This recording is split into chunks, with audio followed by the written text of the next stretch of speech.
Assalamualaikum dan apa khabar semua. Hari ni video kita lain sikit. Biasa setup kita adalah di depan PC untuk bermain game, tapi hari ni memandangkan keadaan dekat sekitar rumah sekarang ni ada orang tengah potong rumput, jadi saya terpaksa buat video dalam kereta. So hari ni saya akan bercerita pengalaman saya macam mana saya pergi konsert, pergi showcase, duduk depan, duduk belakang, macam mana, apa perbezaan dia.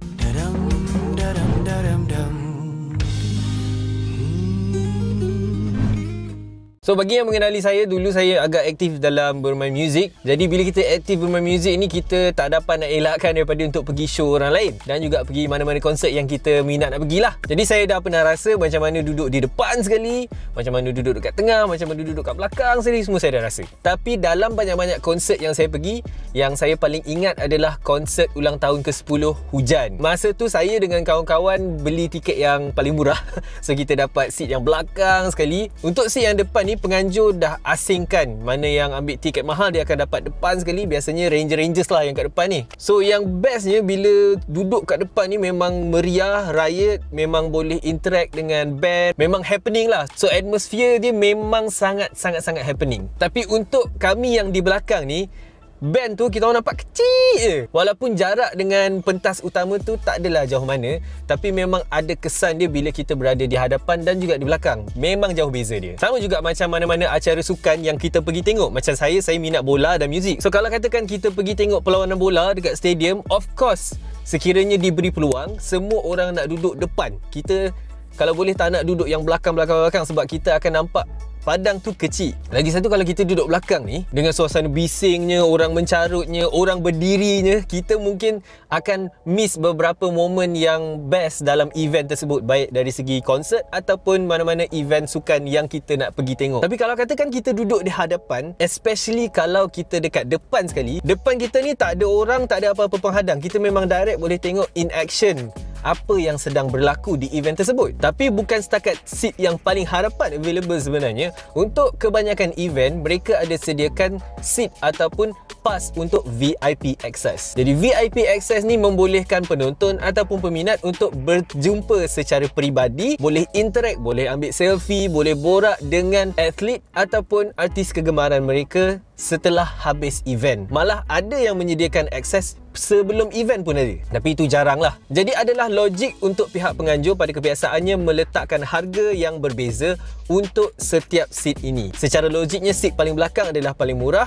Makin ke depan harga akan semakin meningkat. And of course, semua orang tahu seat yang paling mahal adalah VIP access. Walaupun tiket-tiket ni mahal, kadang-kadang untuk VIP access ataupun untuk tiket yang paling hadapan sekali boleh mencecah harga ribuan ringgit, kita masih melihat ramai orang sanggup beli, sanggup spend duit untuk mendapatkan pengalaman tersebut. Kenapa? Secara logiknya, apa-apa benda yang anda minat, kalau anda berpeluang untuk mendapatkan akses secara direct, pastinya ramai orang tidak akan melepaskan peluang untuk mendapatkan akses tersebut. Contohnya macam kalau akak-akak yang minat K-pop, dia mesti kalau boleh, kalau tak ada apa-apa penghalang, kalau di offer tiket VIP, of course siapa tak nak. Sama juga dengan perlawanan bola, sama juga dengan mana-mana konsert ataupun apa-apa event sekalipun. Sebab apa? Sebab bila kita minat, kita excited nak dapatkan akses tersebut. Kenapa prinsip yang sama kita tak praktikkan untuk benda-benda lain dalam kehidupan kita?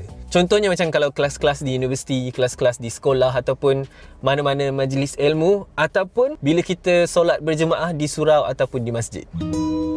Kebanyakan daripada kita, termasuk saya sendiri, kadang-kadang bila kita pergi ke event-event yang sebegini, yang event-event ilmiah, event-event agama ataupun malah solat berjemaah sekalipun, kita lebih prefer untuk duduk di belakang. Kalau bagus sikit pun kita duduk dekat tengah. Seat yang kat hadapan sekali ni kita kalau boleh tak nak jejak sekalipun.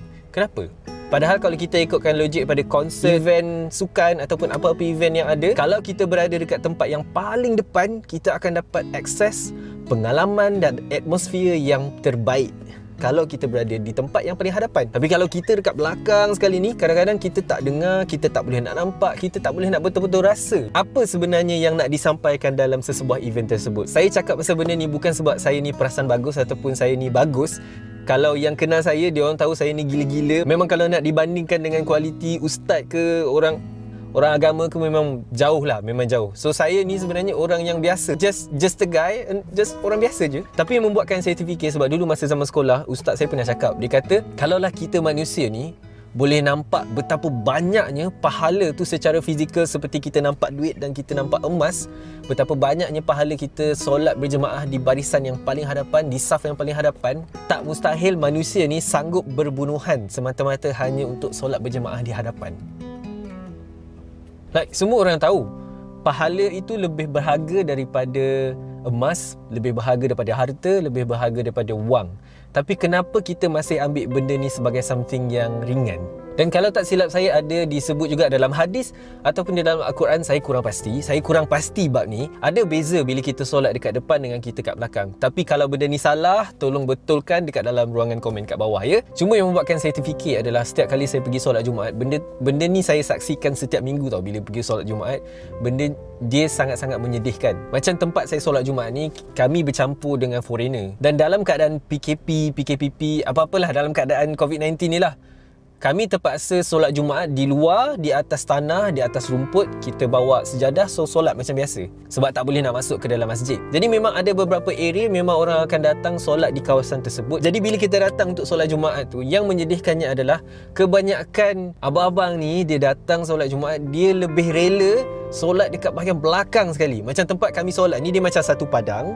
Padang tu dibahagikan oleh longkang. Katakan ini padang ni tempat kami solat, ini adalah jalan. Sempadan antara padang dan jalan ni adalah longkang. Yang menyedihkannya adalah apabila kita lihat kebanyakan abang-abang yang datang solat Jumaat ni, dia lebih prefer untuk solat di bahagian belakang berhampiran dengan longkang daripada solat di bahagian hadapan yang sangat luas, yang sebenarnya memang tak ada orang sangat pun. Kebanyakan yang di hadapan ni adalah foreigner dan kebanyakan yang di belakang adalah orang tempatan.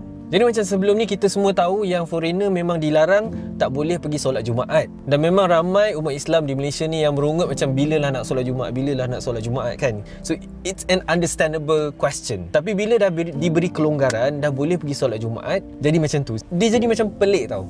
Tapi yang lebih merisaukan bagi saya adalah benda ni semua orang tahu. Kita dididik untuk buat apa yang Allah suka supaya dia bagi apa yang kita suka.